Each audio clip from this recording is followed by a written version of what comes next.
Hi, my name is Robert Chelle with Chelle Law, and my law firm assists physician assistants with employment contract and independent contractor agreement issues. Today I'm going to talk about 2 tips for any PA writing a termination letter. When I say a termination letter, I don't mean to a patient, but I mean to your employer or independent contractor relationship if you have one. In any contract, there's going to be some kind of language that states how the PA can terminate the contract. There's kind of 4 ways. It can just end if there's a fixed term. Let's say it's a year contract.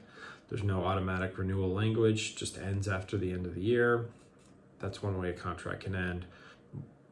Most likely wouldn't have to provide a letter. You can mutually terminate the agreement. So if both parties are unhappy for whatever reason, they say, you know what, this isn't working out, let's just leave. It's another way to terminate the contract. Once again, wouldn't need a termination letter. Now, the 2 scenarios where you would is either without cause or with cause termination. So let's do with cause first. So with cause termination simply means one party has terminated or violated a term of the agreement, breached the contract in some way, which would then allow the other party to automatically terminate the contract. Now, normally there'd be language it's called cure language, or it'll provide usually somewhere between 10 to 30 days for the breaching party to fix or cure the breach.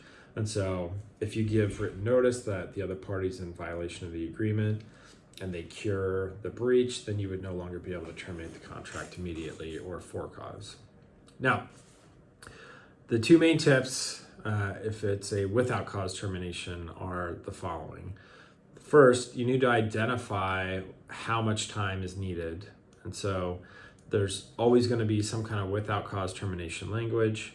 Somewhere between 60 to 90 days is kind of industry standard for a PA contract. And so if you have to provide 90 days notice, then you would write a letter to the employer stating, per the agreement, I'm giving you 90 days notice. X date will be my last day. Appreciate your time and thank you for the opportunity, and that's it.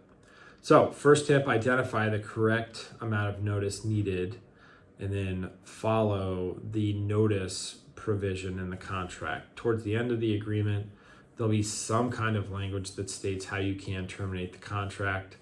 Either you have to send a registered or certified letter. Most contracts will not accept email. Certainly they won't accept some kind of verbal resignation. So you need to identify how much notice you have to give and then what's the effective way of giving it. The last thing is, this is not the time to put a airing of grievances out there. There is no benefit to stating all of the reasons why you're leaving or why you don't like working for the employer or how bad a boss they've been or any of that kind of stuff. Most people feel like there is numerous reasons why they want to leave an employer, mostly negative.